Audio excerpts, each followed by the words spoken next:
Da-hyun Park stood in the center of the Galactic Council chamber, his hands trembling with barely controlled rage.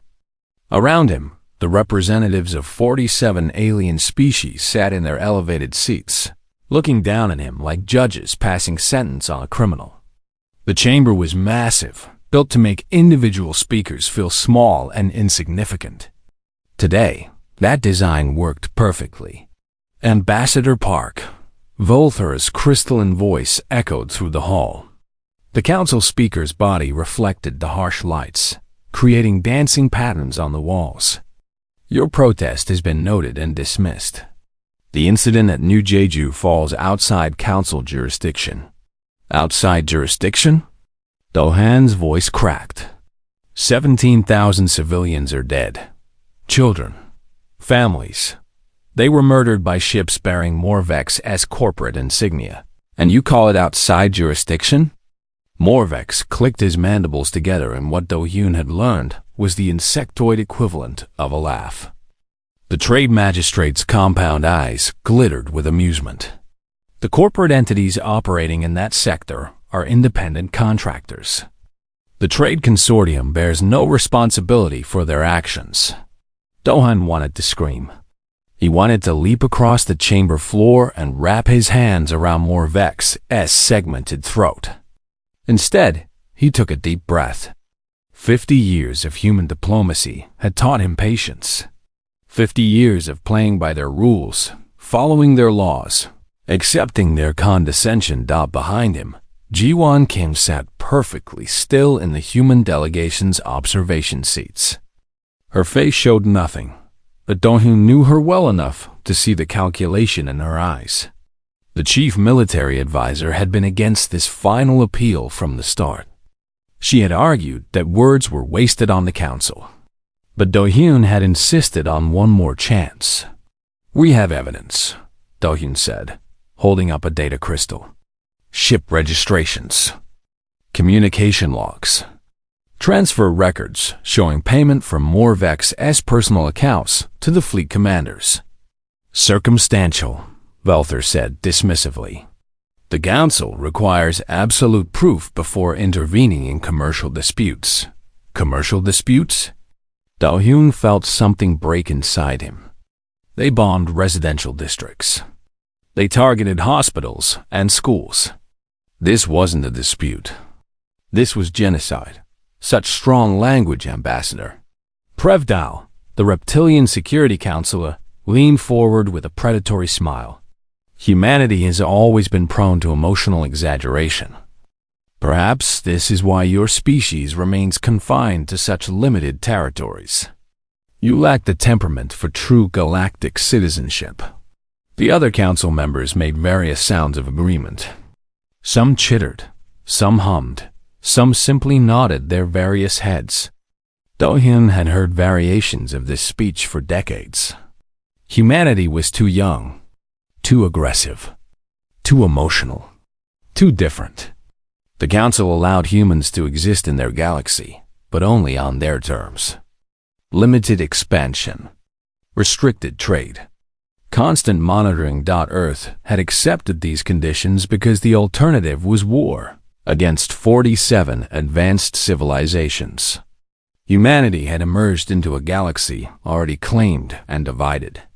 The older species had made it clear that humans could join their system or be crushed by it.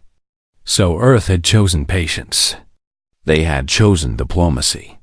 They had chosen to prove themselves worthy through peaceful means. And where had it gotten them? Do-hyun looked at the council members staring down at him with barely concealed contempt. They had never intended to accept humanity as equals. The restrictions would never lift. The disrespect would never end. And now, when human colonists were slaughtered, the council dismissed it as a commercial dispute. "Is there anything else, Ambassador?" Velther asked. "Some of us have important matters to attend to." Do-hyun opened his mouth to continue his appeal, but then he saw Ji-won stand up. She walked down the steps from the observation area, her boots clicking on the polished floor. She came to stand beside him, and for the first time in this entire session, she spoke. "Yes, there is something else. Jiwan's voice was cold and clear. Ambassador Park has been authorized to deliver a final message from the United Earth government. Valther's crystalline body dimmed slightly, the closest thing to a frown his species could manage. We have already rendered our decision. This is not about your decision, Jiwan said. This is about ours. She pulled a small device from her jacket and pressed her thumb against it. A holographic display appeared in the center of the chamber, showing a simple message in every council language. Protocol Exodus activated. Dayan stared at the display, then at Jiwan. She met his eyes and gave the slightest nod. It was done then. Earth had made its choice. He reached up and unpinned the council credentials from his collar. The small badge had been his identity for 15 years, marking him as an official representative to the Galactic Council. He held it in his palm for a moment, remembering the day he had received it, the pride he had felt. Then he dropped it on the chamber floor. The metallic clink echoed in the sudden silence. Humanity has tried diplomacy, Dayan said quietly. For 50 years, we have followed your rules. We have accepted your restrictions. We have swallowed our pride and begged for the scraps you threw us. And when our people were murdered, you couldn't even pretend to care. He turned and started walking toward the exit. Jiwan fell into step beside him. Ambassador Park! Valther's voice rang out. You cannot simply leave a council session. Dayan stopped at the doorway and looked back. We're not leaving a session. We're leaving the council. Humanity is done asking for permission to exist. As they walked through the corridors of Nexus Prime Station, Dayan felt a strange mixture of fear and relief. Everything was about to change. The galaxy would see a side of humanity that Earth had kept hidden for half a century. Captain Sunho is waiting at the docking bay, Jiwan said. The Indomitable will take us back to Earth. What happens now? Dayan asked. Jiwan smiled, and there was something dangerous in that smile. Now they learn why we really wanted peace. The message reached Admiral Minho Choi while he was inspecting the shipyards at Titan. He read it twice, then looked out at the construction bays where hundreds of warships floated in various stages of completion. For 20 years, this facility had remained hidden from Council surveillance. For 20 years, humanity had been preparing for this exact moment. Send word to all fleet commanders, Minho said to his communications officer. Protocol Exodus is active. Begin Phase 1 immediately. Across human space, the response was instant. Ships that had been docked at council stations suddenly departed without explanation. Human merchants abandoned their trade routes. Diplomats packed their belongings and left their posts. Within hours, every human presence in council territory was gone, leaving behind only confused alien officials demanding answers. At the Advanced Weapons Research Facility on Europa, Director Ha Jin-song watched as her teams moved the final prototypes onto transport ships. The Council had strict regulations about what weapons humanity was allowed to develop. They monitored Earth's research programs constantly, ensuring that humans never became a military threat. What they didn't know was that those monitoring stations only saw what Earth wanted them to see. How long until the railgun network is operational? Haijin asked her lead engineer. 12 hours, he replied. We've been running simulations for years. The targeting computers are ready. Haijin allowed herself a small smile. The Council thought railguns were primitive, obsolete technology. They were wrong. Human engineers had refined the concept to devastating perfection. A tungsten rod, accelerated to a fraction of light speed, could punch through any shield the Council species used. And humanity had built thousands of them. Deep in the Kuiper Belt, Commander Taiwan Nam and his special operations teams were already moving. They had spent years mapping Council surveillance networks, finding every sensor, every monitoring station, every spy satellite that watched human space. Now they struck simultaneously, using precise electromagnetic pulses to blind Council intelligence gathering. Target Alpha is offline, one of his team leaders reported. No signs they detected us. Target Beta eliminated. Another voice crackled over the secure channel. Within an hour, the Council's ability to observe human territory was crippled. For the first time in decades, they were blind to what Earth was doing. Intelligence Chief Young-Soo Kang coordinated the extraction of human civilians from vulnerable positions. His agents had been embedded throughout Council space for years, appearing as simple merchants or workers. Now, they activated sleeper cells, guiding human families to designated extraction points. We have approximately 15,000 civilians still in Council territory, Young-Soo reported to Earth Command. Evacuation is proceeding ahead of schedule. But not everyone in the Council was oblivious to the danger. Prevdal, the reptilian security counselor, had noticed a pattern of human withdrawals. He called an emergency session, his tail lashing with agitation. They are preparing for something, Prevdal insisted. We must respond before they consolidate. Respond how? Velther asked. By attacking a species that is simply leaving Council space.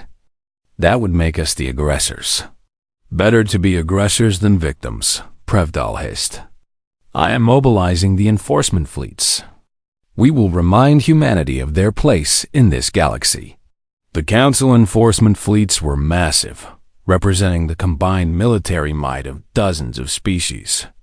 They had never failed to intimidate lesser civilizations into submission. 300 warships gathered at the edge of human space, ready to make a show of force. Admiral Minho received the intelligence about the incoming fleet and felt his heartbeat quicken. This was it. The moment when the Council would learn the truth. All ships, battle formation, Minho ordered. Weapons free on my mark. The Council fleet commander was a veteran officer named Thalrix, a being from a species that had controlled space travel for 3,000 years. He expected the humans to see his fleet and immediately surrender. Instead, his sensors detected something that made no sense.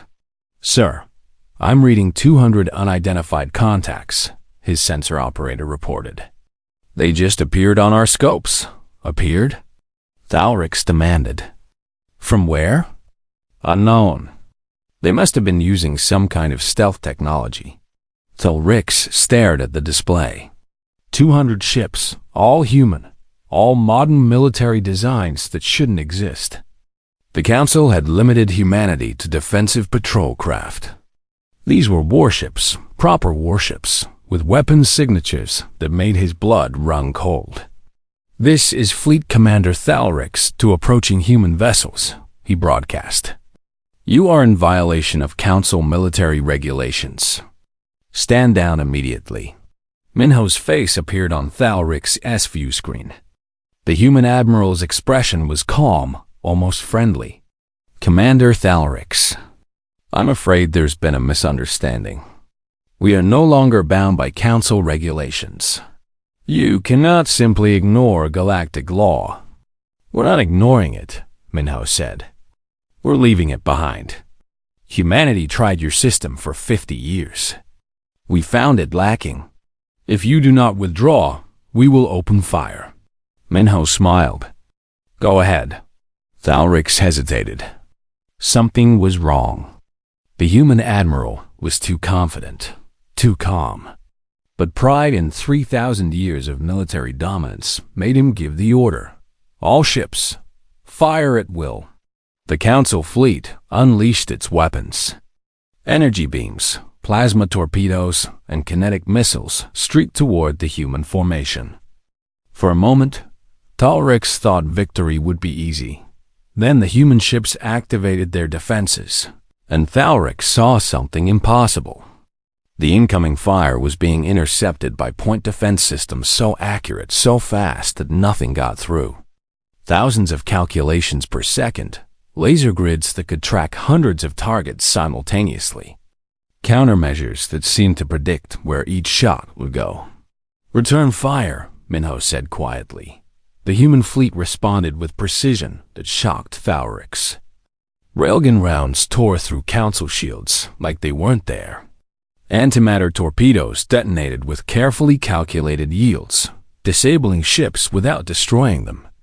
Quantum disruption fields made council targeting systems useless. In 15 minutes, the battle was over. Not a single human ship was damaged. 70 council vessels were disabled, the rest retreating in disorder.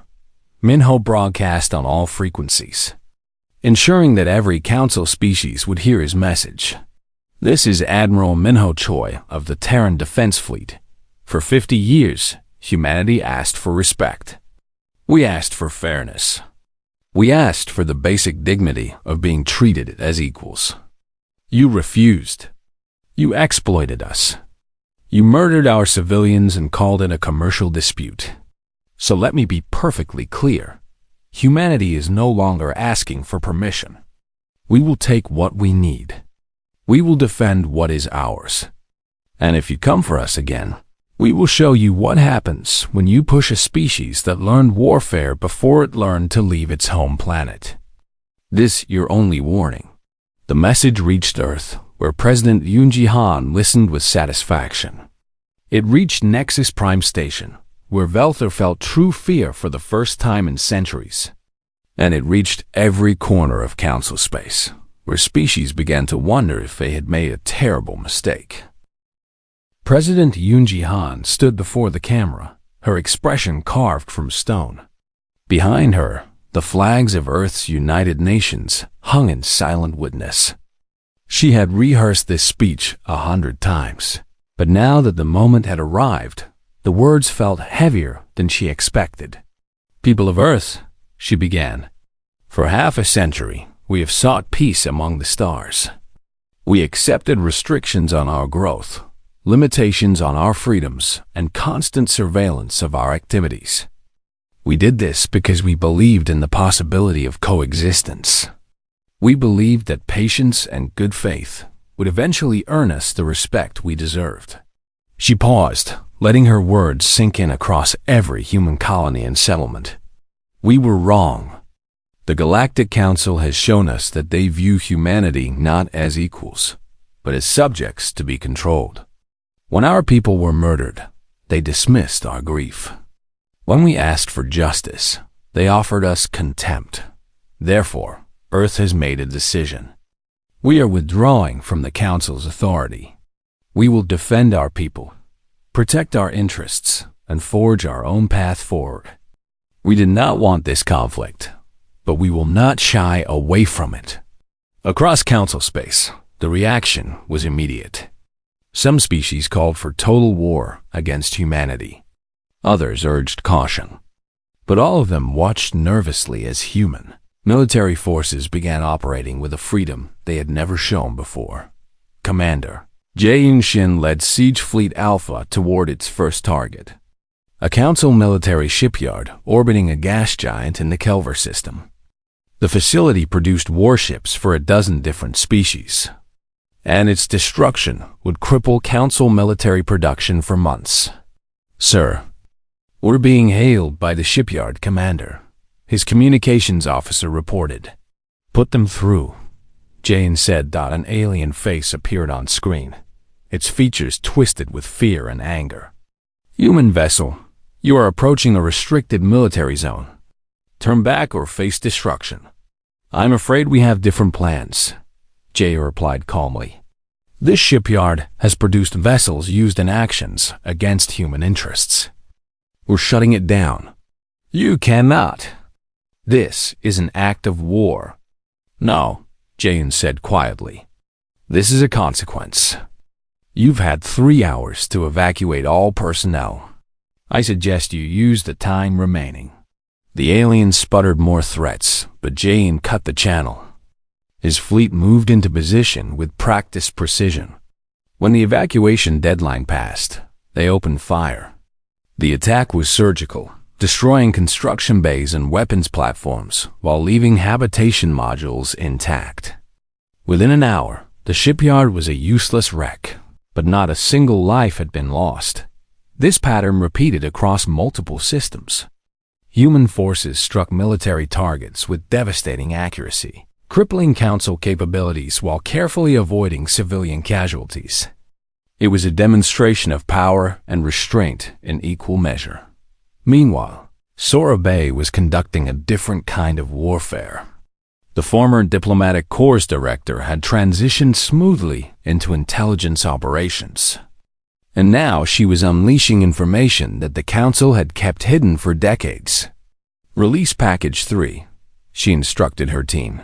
Across Council communication networks, files began to appear. Financial records showing systematic exploitation of younger species. Secret agreements to limit technological development of potential rivals. Evidence of Council members profiting from the same corporate raids that had killed humans. The response was explosive. Species that had remained neutral suddenly questioned their allegiance. Public protests erupted on Council worlds. Some governments began demanding investigations into their own leadership. Council Akivrith, an avian species known for their wisdom and fairness, watched the chaos unfold with growing alarm. She had always believed the Council served a noble purpose, maintaining order in a chaotic galaxy. Now she saw the rot that had infected the institution. "We must negotiate," Kivrith urged her fellow Council members. "The humans have legitimate grievances. If we continue this conflict, we will tear the galaxy apart." But Tholnax, the militaristic crustacean warlord who controlled the Council's largest battle fleet, refused to hear reason. His armored body radiated aggression as he addressed the assembly. "Negotiate? With humans?" His voice was like grinding stone. "They are insects that have forgotten their place. I will crush them and remind the galaxy why older species rule." "You underestimate them," Kivrith warned. "Impossible," Tholanex scoffed. "They are children playing with weapons they barely understand. I have fought in 3 galactic wars. I have conquered systems while their species still lived in caves." He gathered the largest military force the Council had assembled in a century. 500 warships, representing the elite forces of 20 species. They would strike at Earth's outer colonies, kill enough humans to make the rest surrender, and restore the proper order of things, intelligence. Chief Youngsu received word of the incoming fleet and immediately relayed the information to President Yunji. She listened to his report with growing anger. "They're targeting civilian colonies," Youngsu confirmed. "The fleet composition suggests they plan significant destruction." Yunji closed her eyes for a moment, thinking of all the families living in those colonies. People who had left Earth seeking new opportunities, who trusted their government to protect them. She would not let them down. "Broadcast a warning on all channels," Yunji ordered. "Tholanex has 72 hours to withdraw his fleet. If he crosses into our territorial space, we will respond with overwhelming force." The warning was delivered, clear and direct. Tholanex laughed when he received it. "Overwhelming force?" He mocked. "From humans? I have crushed species far stronger. Let them threaten. Let them posture. In 3 days, they will learn the price of defiance." He continued his advance, confident in his superiority. He had studied the human fleet actions and dismissed them as lucky strikes against inferior opponents. His forces were different. They were experienced, hardened by countless battles. The 72 hours passed. Tholanex's fleet entered human territory, weapons powered and ready. They expected resistance, but what they encountered was beyond anything they had anticipated. The Battle of Obsidian Belt began when thousands of small objects appeared on Tholanex's sensors. At first, his crew thought they were debris or asteroids. Then the objects began moving with purpose. "Drones," his tactical officer reported, voice cracking with stress. "Thousands of autonomous drones. The swarm attacked with inhuman coordination. Each drone was small, fast, and expendable. But together, they overwhelmed Council defenses through sheer numbers and perfect tactical integration. Point defense systems couldn't track them all. Shields couldn't stop them all. And behind the drones came human warships, their weapons finding every gap the swarm created. Thulnex watched his fleet disintegrate in real time.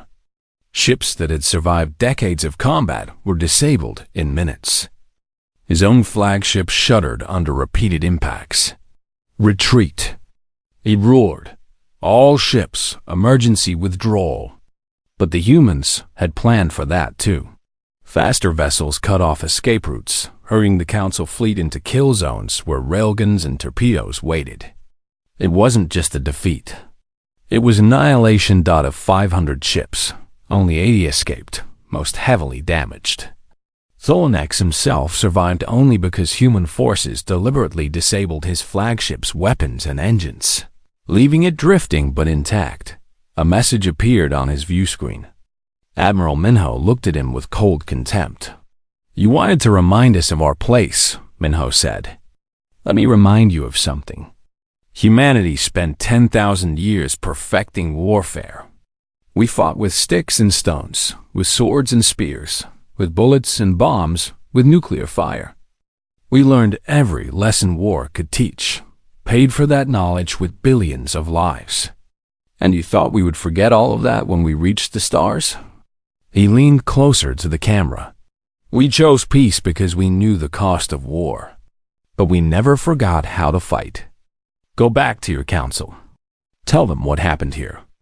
Tell them that humanity tried diplomacy, and when that failed, we remembered what we're actually good at." General Sin Quan stood on the surface of Talvex Prime, watching as his troops secured the last strategic positions around the planetary capital. 3 Council worlds now flew human flags, taken not through bombardment or massacre, but through precise military operations that left civilian infrastructure untouched. "Sir, the local governance building has been secured," his lieutenant reported. "No casualties on either side." Sejun nodded with satisfaction. This was the critical difference. The Council had assumed human military doctrine meant destruction and chaos. They were learning otherwise. A group of Talvexian civilians approached the human checkpoint cautiously, their 6 legs moving in nervous patterns. The lead civilian held up a white cloth in the universal gesture of peaceful intent. "We wish to speak with your commander," the alien said in heavily accented standard. Sejun walked forward, removing his helmet so they could see his face. "I'm General Quan. What can I do for you?" The Talvexian seemed surprised by the direct approach. We were told humans would kill us all." "Your council told you many things that weren't true," Sejun replied gently. "We're not here to harm civilians. We're here to remove the military installations that threaten our people. Once that's done and certain agreements are reached, we'll leave. But you've occupied our world. Temporarily. And in the meantime, my people will help repair any damage from the fighting. We've brought medical supplies, food, and engineers to restore your power grid." Sejun gestured to the supply ships landing nearby. "We learned long ago that winning a war and winning a peace are 2 different things." Word of human treatment of occupied populations spread quickly. While soldiers dismantled military bases, civilian specialists worked alongside local populations. Engineers from Earth helped repair infrastructure. Doctors treated injuries regardless of species. Supply officers distributed food and medicine to those in need. Director Minji Yu coordinated the psychological operations campaign from Earth, ensuring that the truth reached every corner of Council space. Her broadcasts were simple and devastating. For 50 years, humanity sought membership in the Galactic Council.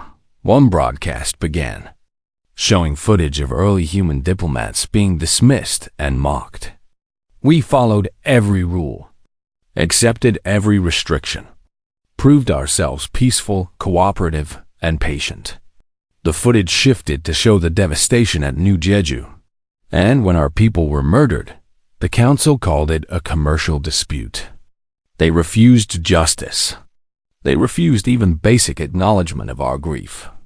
Then came footage of human forces in action, showing not wanton destruction, but surgical precision. Disabled ships being towed to safety, evacuated stations left intact, occupied worlds where humans and aliens worked together.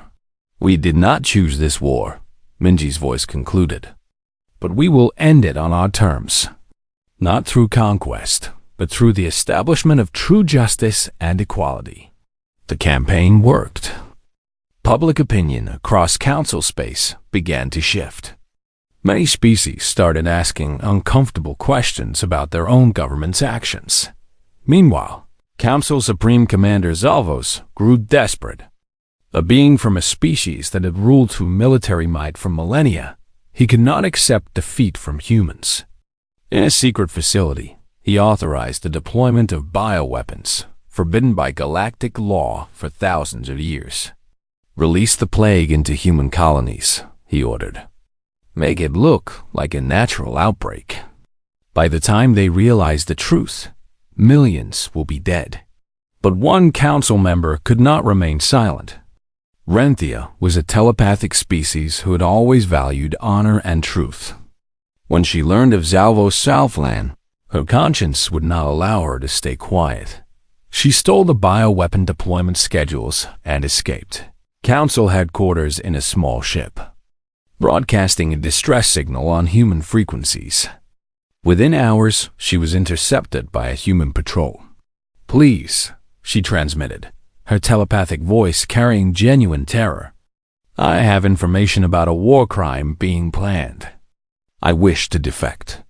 She was brought before Admiral Minho, where she laid out everything she knew. Minho listened with growing horror, then growing anger. "They're willing to kill millions of civilians," he said quietly, "to deploy weapons they themselves banned. Zalvos believes it is the only way to force your surrender," Renthia explained. "It does not understand that some species value honor over victory." Minho immediately mobilized special operations teams. Commander Taiwan, who had been trained for exactly this type of mission, led the assault on the bioweapon facility. His team moved through the station like ghosts, disabling security and capturing the weapons before they could be deployed. But Minho wanted more than just preventing the attack. He wanted the galaxy to see what the Council had become.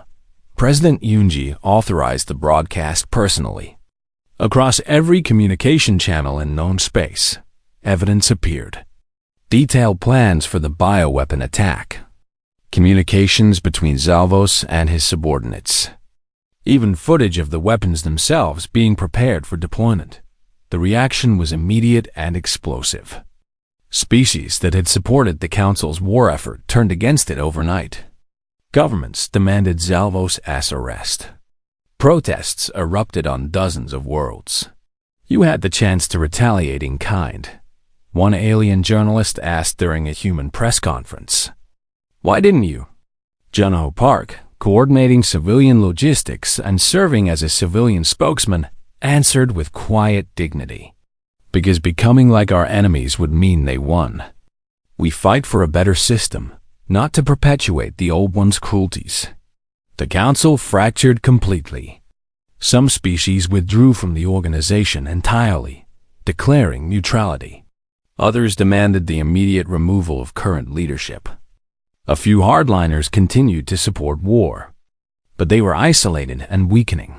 Velther, the Crystalline Council speaker who had dismissed humanity's grief so casually months before, found himself forced to address the crisis. His body no longer reflected light with confidence. Instead, it seemed dull and lifeless. "The Council acknowledges," he began slowly, each word clearly painful, "that grave errors were made in our treatment of humanity and in the conduct of this conflict. It was not enough to save the organization. The Galactic Council, which had governed for 3,000 years, was collapsing under the weight of its own corruption and arrogance. On occupied Talvex Prime, General Sejong received word of the Council's disintegration. He gathered his officers to discuss the next phase. Our mission was never conquest, he reminded them. It was justice and change. The Council is broken. Now we need to help build something better. His second-in-command raised a concern. Sir, some species still hate us. There are elements that will never accept human equality. True, Sejong acknowledged. But they're no longer the majority. Most species just want peace and fairness. They want a system that doesn't exploit them. We can give them that. And if the hardliners attack again? Sejong's expression hardened. Then they'll learn the same lesson the Council learned. Humanity doesn't seek war, but we've forgotten more about fighting than most species will ever know. The difference now is that the galaxy knows it too. Back on Earth, Ji-won Kim reviewed reports from across human space. The military campaign had succeeded beyond expectations. Human casualties were minimal. The strategic objectives were achieved. And perhaps most importantly, humanity had demonstrated both power and restraint. It's time to talk about peace, she advised President Yoonji. We've proven our point. Now we need to build the future we fought for. Yoonji agreed. Orders went out to all human forces: maintain positions, continue humanitarian aid, but prepare for a transition from military operations to diplomatic negotiations. The message was clear. Humanity had not fought to become the new oppressor. They had fought to create a system where oppression was no longer possible. And across the galaxy, species were finally ready to listen. The chamber had been rebuilt. Where the old Galactic Council chamber had towered above individual speakers, making them feel small, the new assembly hall was different. Every delegate sat at the same level. No species looked down on another. The symbolism was deliberate and powerful. Do-hyun Park walked into this new space with mixed emotions. The last time he had stood before the galaxy's leadership, he'd been pleading for justice and been dismissed with contempt. Now he returned as chief negotiator for Earth, representing a species that had fundamentally changed the balance of power in known space. Beside him walked Ji-won Kim, now officially titled Secretary of Defense. Her presence sent a clear message. Humanity came to negotiate, but remained ready to fight if necessary. Balther was there too, though he no longer held the title of Speaker. The crystalline being had been one of the few council members to survive the political purge that followed the war. He approached Do-hyun hesitantly. Ambassador Park, Balther began, then stopped himself. I suppose that title is outdated now. Do-hyun is fine, the human replied. We're all starting fresh here. I wanted to say. Balther's crystalline structure dimmed with what his species expressed as shame.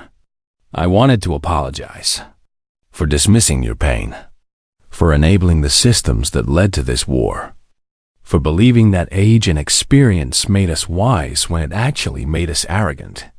Do-hyun studied the alien for a long moment. Part of him wanted to reject the apology, to hold on to the anger that had sustained him through difficult times. But another part, the part that had spent decades trying to build bridges between species, recognized genuine remorse. Apology accepted, Do-hyun said. But the real question is what we build from here. That question hung over the entire assembly as representatives from across the galaxy gathered. Some came eagerly, hoping for a better system. Others came reluctantly, forced by circumstance to accept changes they never wanted. A few came with barely concealed hostility, still bitter about humanity's victory. President Yoonji Han opened the proceedings with a speech that had been carefully crafted to acknowledge pain on all sides while pointing toward hope. This assembly exists because the old system failed, she stated simply. It failed humanity, but it also failed many of you. It created hierarchies that served the powerful and exploited everyone else. Some of you benefited from that system. Others suffered under it. But all of us are responsible for what comes next.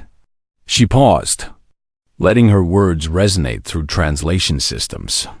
Earth proposes a new galactic assembly with these principles: equal representation regardless of age or power, transparent laws that apply to all species, open borders for peaceful trade and travel, and absolute prohibition on exploitation of any member species.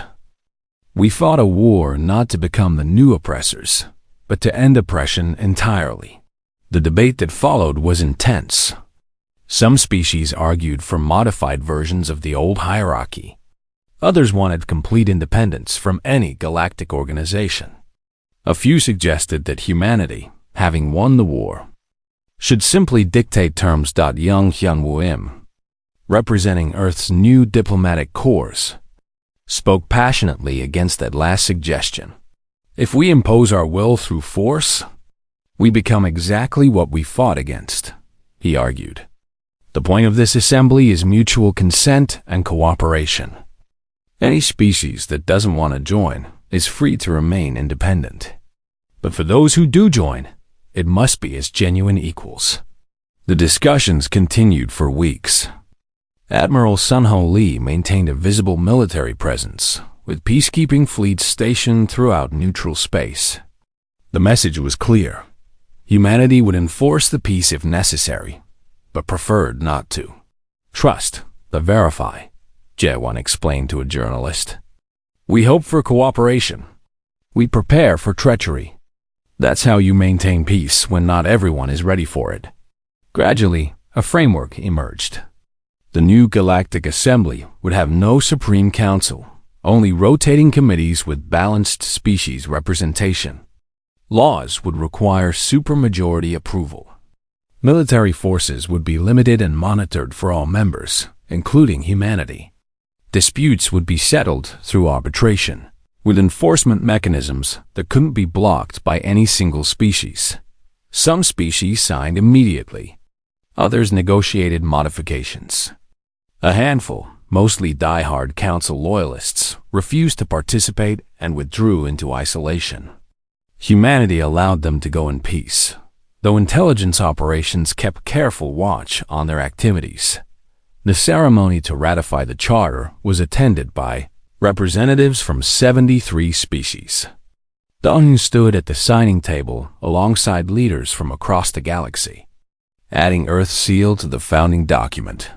We tried to do this 50 years ago, he said quietly to Volther, who signed for his species next.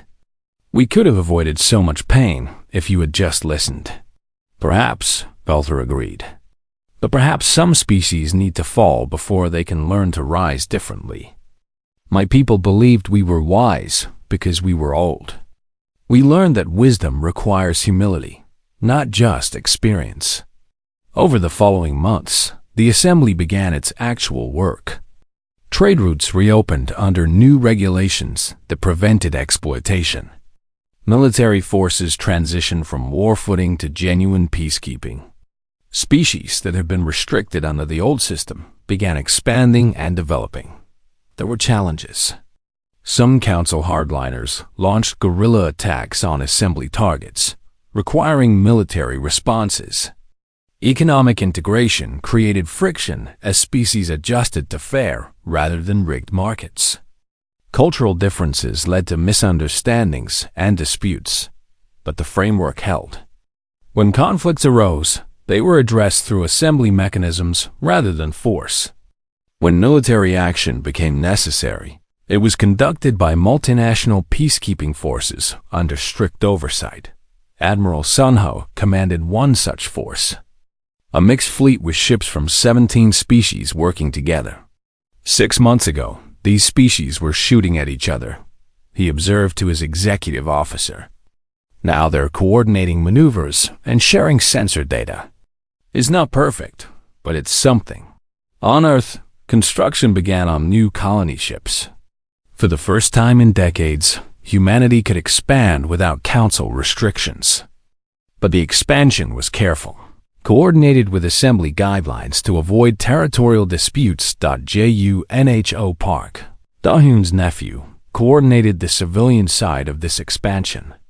His experience managing logistics during the occupation had taught him valuable lessons about working with alien populations.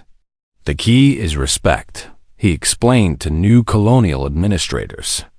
Treat aliens the way we wanted to be treated. Share resources fairly. Listen to concerns. We fought for equality. Now we have to live it. President Unju completed her term and stepped down, replaced through democratic elections by a leader who had never known the old council system. The peaceful transition of power demonstrated that humanity's commitment to principles over personalities. A year after the war's end, Da-Hoon stood in an observation deck aboard a station orbiting New Jeju. The colony had been rebuilt, better than before. Memorial gardens honored those who had died in the raid that sparked everything. Ji-won found him there, 2 glasses of earth whiskey in hand. She offered him one. Thinking about how it all started? She asked. Thinking about how close we came to giving up, Do-yeon admitted. If I had convinced Earth to accept the Council's decision about New Jeju, none of this would have happened. And humanity would still be a second-class species in a rigged system, Ji-won pointed out. Sometimes the right choice is the hard one. Do you think it will last? The assembly? Ji-won considered the question carefully. Nothing lasts forever. But we've built something with actual foundations this time. Equal representation, transparent rules, enforcement mechanisms that work. It's not perfect, but it's better than what came before. They stood in silence for a while, watching ships come and go from the rebuilt colony. Human vessels mixed with alien craft, all operating under the Assembly's banner. You know what the real victory was? Da-Hoon said finally. Not the military campaign. That just got their attention. The real victory is that 73 species looked at what we built and chose to join us. They didn't have to. We gave them that choice. Far below, in the colony itself, children played in parks built by human and alien workers together. Schools taught both Earth history and the histories of assembly species. Markets sold goods from dozens of worlds, all traded fairly. On the edge of explored space, a colony ship named Pioneer departed for an unclaimed system. Its crew was mixed: humans, Talvexians, Kivrith avian species. Even a few reformed council species who wanted a fresh start. And in a university on Earth, young students studied the war and its aftermath, learning the lessons that their civilization had paid so dearly to acquire. They thought we were weak because we chose diplomacy, one professor lectured. They learned we were terrifying because we were good at everything else too. But the real lesson is this: strength without wisdom leads to tyranny. Wisdom without strength leads to victimhood. Humanity spent 50 years building wisdom. When we needed strength, we had it. The challenge now is maintaining both. Da-Hoon raised his glass toward the stars. To the future, he said. To earning it, Ji-won replied. They drank, watching as the galaxy's new era continued to unfold. It would not be perfect. There would be challenges, setbacks, conflicts,